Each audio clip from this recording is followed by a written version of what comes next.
What is going on, guys? It is FusionEX bringing you a Destiny video. In this video, I'll try to teach you guys how to defeat Golgoroth in the King's Fall raid. Right off the bat, you should split into two groups of three. 3 on the left, 3 on the right. In each group, assign one player to be the runner, so 2 runners in total.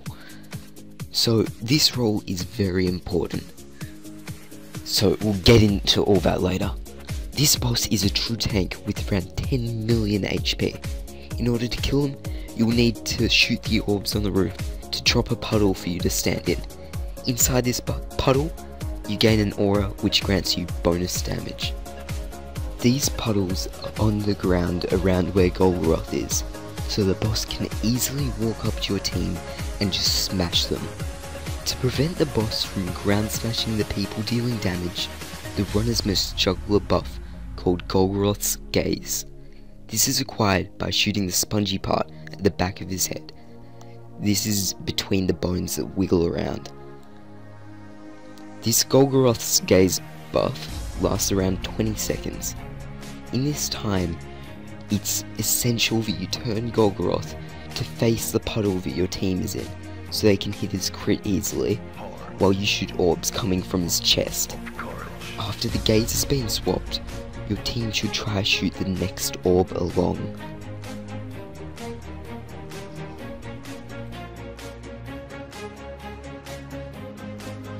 Alright, so I'm going to quickly explain what we do in this bit here. So we finish clearing out the ads and move around to the bridge. So we get in position ready to shoot Golgoroth's crit at the back of his head to capture his gaze, while the rest of the team shoots the first orb to be able to deal bonus damage, as I said before. So what I'm doing here is I'm shooting all the orbs that come out, and right about now I start calling a countdown. So 3, 2, 1, and then Keanu on the other side would shoot at the back of his head to capture the gaze again. So I quickly get some ammo, reload, whatever, tether Golgoroth to allow the people down below to get some extra damage. They aim down sight on his head to pop in 2 sniper bullets to get 100k damage in. That makes a huge difference in the long run. I'm just putting it out there. So I do the exact same thing. I move around here because the orbs are placed differently, so it's hard to find the right spots, except on the left side these are the spots you should be using. So he shifts gaze, I did my countdown, and yeah, that's pretty much it. On the last one I decided to jump down. Here I am clearing out ads, and I'll quickly play you the voice clip of what's happening.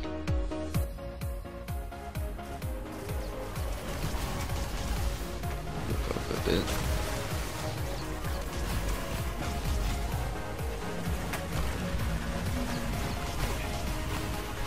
Five, 4, 3, 2, 1. Right, so quickly swapping to someone shooting from down below. This is the place you need to be shooting, in his gut, because that's basically the only crit spot that doesn't capture his gaze. And so you try to get as much DPS as you can in the time you have inside the puddle, and you'll fail to capture Golgoroth's gaze, and then in a few seconds all the orbs will have respawned and you'll be able to go again. Okay, so here we have a really basic map of the Golgoroth encounter.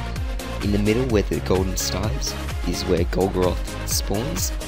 The blue stars represent the orbs you need to shoot. So the way we did it is we went left, right, left, right, left, right, from the bottom to the top, and that was really efficient. And then the purple stars are the places where you should be positioned when you're shooting the first orb, and then the red arrows are where the ads spawn. So the ones on the white areas are the ads that spawn at the start of the encounter, which are the thralls and acolytes stuff, and then the arrows on the grey parts are the curse thralls that will come out, and so that's just have someone trying to focus on the ads a bit when you're down there. Just some quick tips to note when doing this raid is that when you die, a counter is placed on the totem at the back. When it reaches 5, you basically wipe after a period of time. You cannot capture more than 6 gazers at a time. Have at least 2 Night Stalkers, one with Bloodbound and the other with Black Hole. Bloodbound helps with the ads when the Taken begin to spawn. At least 1 Defender with Weapons of Light is helpful. Taken spawn when he is around half to 3/4 HP. Keep up communication and positive reinforcement, because it's the most important thing in raids.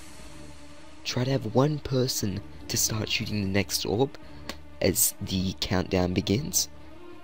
Try to change puddles between gazers swapping, so by the time the gaze has fully been swapped, you fully swap puddles. Do not use rocket launchers, they sometimes interfere with the gaze. Snipers are the real MVP in this encounter. Assign 1 person to focus on ads when they can. If you are a runner, standing on the edge of the upper level will help so much when dealing with the orbs, because they won't jump around as much. So sort of moving on to the positioning of this boss fight, this is where you should be. So the stars at the top of the picture are the 2 runners, and the stars at the bottom left are the puddle dwellers, as I like to call them now. So what the left runner does is he calls like a countdown or something, and then once he hits 1, the puddle dwellers start shooting the bottom left orb, and then just as they're about to destroy it, the left runner should hit the crit on the back of his head and start running down to the bottom left to an area that's straight in line with the ogre's crit, puddle dwellers, and him or herself. So they have a straight line for the puddle dwellers to easily hit the crit. And so left runner will call a countdown, and 1 person, like 1 puddle dweller, should start shooting the bottom right orb. As soon as the countdown hits 1, the right runner shoots the spongy crit spot as the puddle dwellers move on to their next puddle. The right runner moves to a spot in line with the puddle dwellers, the boss, and him or herself. So you just rinse and repeat this until you get to the last orb, which is the top right one, where the left runner can no longer capture any more gazers and jumps down to help out the puddle dwellers deal damage. And once the countdown is called by the right runner, it's recommended that a Night Stalker pops a vanish smoke to make everyone invisible and able to escape safely. Alright guys, I hope you've enjoyed the video. I really hope even more that you have understood what I'm trying to get across, because it's a very hard part of the raid. It's probably the hardest part of the raid besides the Oryx part. If you want me to make more guides like this, please tell me down below in the description and I'll try my best to get some good gameplays. Special shout out to the dream team here. Special shout out to GoFisherOhhKozii. He's just a legend. And I'll see you guys in the next video. Peace out.